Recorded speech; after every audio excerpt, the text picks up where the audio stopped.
নমস্কার বন্ধুরা, আপনারা সবাই ভালো আছেন আশা করি। আর হ্যাপি নিউ ইয়ার। আগামী বছরে আপনারা আরও বেশি মেহনত করুন, আরও বেশি সম্পত্তি বাড়ান। না, সম্পত্তি বাড়ানোটাই আসল। বড়লোক হন, জমি জায়গা কিনুন, সোনাদানা কিনুন, অ্যাসেটে বেশি করে ইনভেস্ট করুন রাদার দ্যান লায়াবিলিটিসে। ঠিক আছে, এটাই আমরা কামনা করি আপনাদের কাছে। আর যে বিষয়ে আজকে কথা বলবো সেটা হচ্ছে ইরানের লোকেরা কিন্তু মৌলবাদের বিরুদ্ধে আন্দোলন করছে, তীব্র আন্দোলন করছে। কেন আন্দোলন করছে? অনেক কারণ ছিল, অনেক কারণ।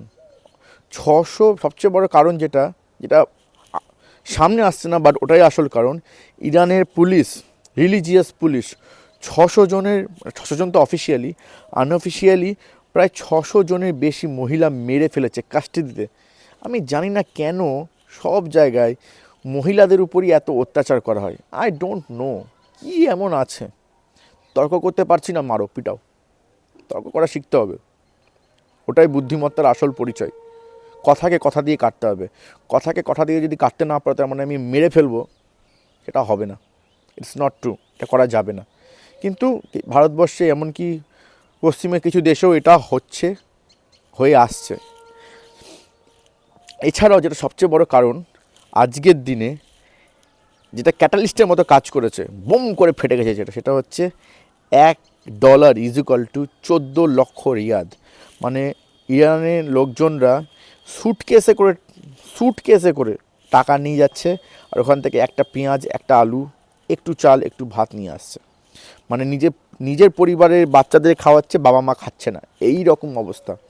তো সেই জন্য পুরো ইরানের যত ব্যবসায়ী আছে, যত সাধারণ ব্যবসায়ী, সাধারণ যারা মুদিখানার দোকান করে, চাল ডাল সবজি বেচে, সাধারণ সবাই দোকান বন্ধ করে দিয়েছে। আর সবাই রাস্তায়। ইরানে দামাবে যুদ্ধের মতো পরিস্থিতি, মানে পুরো দেশের লোক রাস্তায়। শেখ হাসিনার মতো বানানো না, কিন্তু 5 লাখ লোক রাস্তায় নাই, কিন্তু কোটি কোটি লোক রাস্তায় নেমে গেছে। এটা কিন্তু ওয়েস্টার্ন মিডিয়া প্রোপাগেট করবে না, তাই না? এটা আল জাজিরা প্রোপাগেট করবে না, কারণ এটা প্রোপাগেট করলে ওদের যে এজেন্ডা আছে ওটাকে এফেক্ট করে, তাই না? মৌলবাদ কিন্তু খুবই খারাপ। যেখানে যেখানে মৌলবাদ আছে সেখানে সেখানে পতন, এটা আপনাকে মেনে রাখতে হবে, মানতেই হবে। পাকিস্তান শেষ, আফগানিস্তান কোনো দিন উঠে দাঁড়াতে পারবে না।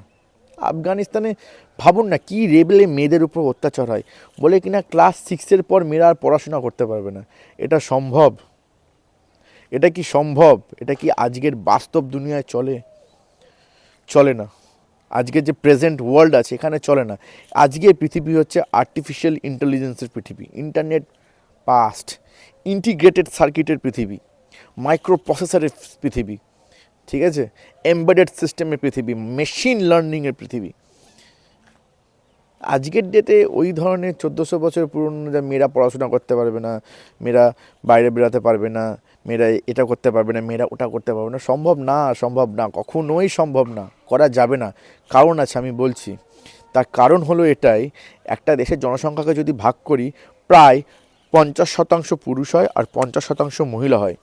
তো আমি যদি গভর্নমেন্ট হই, আর আমি যদি আমার দেশে 50% মহিলাকে ট্যাক্স না করতে পারি, তাহলে আমি কেমন করে আমার দেশ চালাবো? মানে ভাবতে পারছেন তো, গভর্নমেন্টের উপর 50% লোকের লায়াবিলিটিস মাথায় চেপে যায়।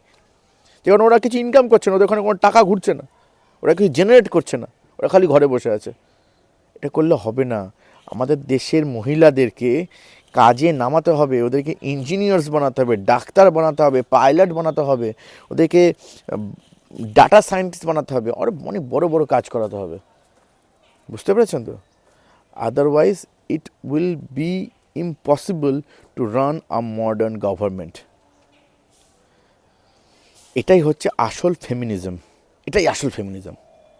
আর আজকে দেখুন আমাদের দেশে দাঁড়িয়ে কিছু গান্ডু মুসলমান আছে, আর বাংলাদেশের তো পুরো দেশটাই গান্ডু। ওরা বলছে, ওরা আন্দোলন করছে মৌলবাদী আনবে, মৌলবাদ সরকার আনবে। ভাবা যায়? চোখের সামনে দেখছে পতন, ইরানের পতন দেখছে, ওরা চোখের সামনে আফগানিস্তানের পতন দেখলো, ওরা চোখের সামনে পাকিস্তানের পতন দেখছে, তবুও বলছে ওরা মৌলবাদ আনবে, ওরা দেশে এইভাবেই চালাবে। Is it possible? This is literally not possible.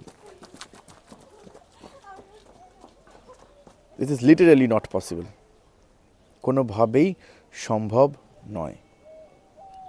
কারণ জানি আমি কোরআন নিয়ে কথা বলছি, কোরআনে অনেক ভালো কথা লেখা আছে। কোরআনে লেখা আছে যে কিভাবে তুমি তোমার জীবন শান্তির সঙ্গে অতিবাহিত করবে, কিভাবে মানুষকে সাহায্য করবে। কোরআন ফলো করলে, যদি কোরআনের যেটা ভালো দিকটা ফলো করলে অনেক ভালোভাবে চলা যাবে, ইটস ট্রু। কিন্তু কোরআনে কিছু বিতর্কিত সাইডও আছে, যেটা 1400 ইয়ার্স পুরনো। দেখুন আমাদের সমাজেও, মানে সনাতন ধর্মের সমাজেও প্রচণ্ড বিতর্কিত সাইড প্রথা ছিল এবং কিছু কিছু আছে, এবং আমরা কিন্তু সেই প্রথাগুলোর এগেনস্টে লড়ছি এবং কিছু প্রথাকে আমরা ব্যান্ড করতে সাকসেসফুল হয়েছি। এটা পৃথিবীর নিয়ম, এটা পরিবর্তনের নিয়ম, এটা সংসারের নিয়ম। যেমন সতীদাহ প্রথা ব্যান্ড, রাজা রামমোহন রায় ব্যান্ড করিয়ে দিয়েছে। সহজ ছিল না, প্রচণ্ড ফাইট করেছেন উনি, এক্সট্রিম ফাইট করেছেন। ফাইট করে তবে রাজা সতীদাহ প্রথাকে একদম সাইড করে দিয়েছেন। তারপর এদিকে বাল্যবিবাহ প্রথা, যেমন বিবাহ বিবাহ প্রথা চালু করেছেন ঈশ্বরচন্দ্র বিদ্যাসাগর। আই থিঙ্ক তো এই ধরনের প্রথাগুলোকে আমাদেরকে চেঞ্জ করতে হবে। স্বামী বিবেকানন্দ আসল দেখেছে সনাতন ধর্ম কী। সনাতন ধর্ম হচ্ছে সায়েন্স, একদম বিজ্ঞান। প্রতিটা জিনিস সনাতন ধর্মের বিজ্ঞান। এই বিষয়ে ডিটেলস আলোচনা করব। সেরকম মুসলিম সমাজেও কিছু বাজে প্রথা আছে, আর প্রতি সমাজে থাকে। খ্রিস্টান সমাজেও আছে, নাই 100%, আরও বাজে আছে। শিখ সমাজে নাই, সব জায়গায় আছে। বুদ্ধিস্ট সমাজে নাই, থাকতেই হবে।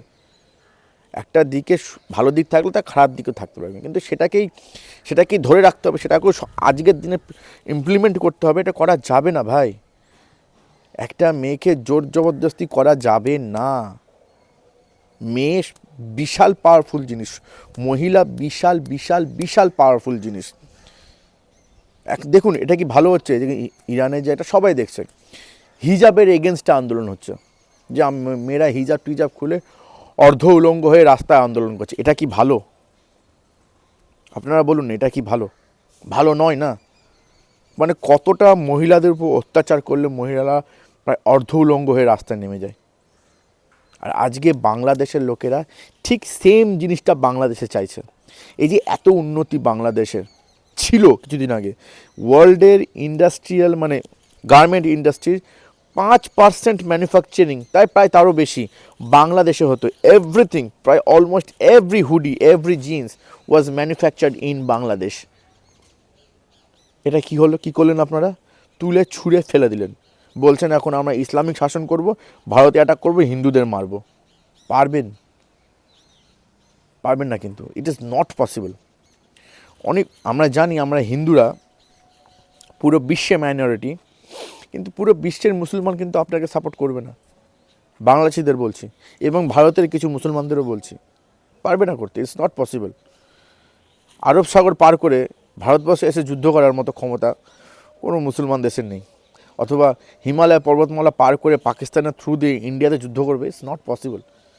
তারপর এদিক থেকে আপনারা ভাবছেন এত বড় প্লেন, মানে বাংলাদেশ এসে বিশাল বড় মাঠ, আপনারা ভাবছেন অ্যাক্সেসেবল, কিন্তু ইট ইজ লিটারালি ইম্পসিবল যে ওই মাঠ পার করে এসে আমাদের পশ্চিমবঙ্গে ঢুকে পশ্চিমবঙ্গ দিয়ে ভারতবর্ষে অ্যাটাক করবে। ওই যে আপনারা বলেন না চিকেন নেক, ওটা কিন্তু আসলে আমাদের ট্র্যাপ, একটা ফাঁদ ইচ্ছা করে বানিয়ে রেখে, যাতে আমরা চাই না আপনি আর জায়গায় ভারতের শত্রু ওখানে অ্যাটাক করুক। তারপর আমরা দেখাবো আমরা কি করতে পারি। ভাই নিউক্লিয়ার বোম তো আমাদের কাছেই আছে না, হয়ে যাক না পৃথিবী ধ্বংসে, কী যায় আছে? সনাতন ধর্ম ছিল, সনাতন ধর্ম আছে, সনাতন ধর্ম থাকবে, তাই না? আমাদের পরবর্তী ভিডিও আমাদের বাঙালি এবং স্পেশালি বাঙালি হিন্দুদের জন্য, কারণ বাঙালি হিন্দুরা কিন্তু বিশ্বে মাইনরিটি, বুঝতে পারছেন? আর কারণ আমাদের এই বাঙালি কালচার ধরে রেখেছে, বাঙালি হিন্দু কালচার, এত সুন্দর হিন্দু কালচার ধরে রেখেছে কেবল মাত্র 8 কোটি বাঙালি হিন্দু। বিশ্বের জনসংখ্যা প্রায় 800 কোটি। দেখুন আপনি কতটা মাইনরিটি।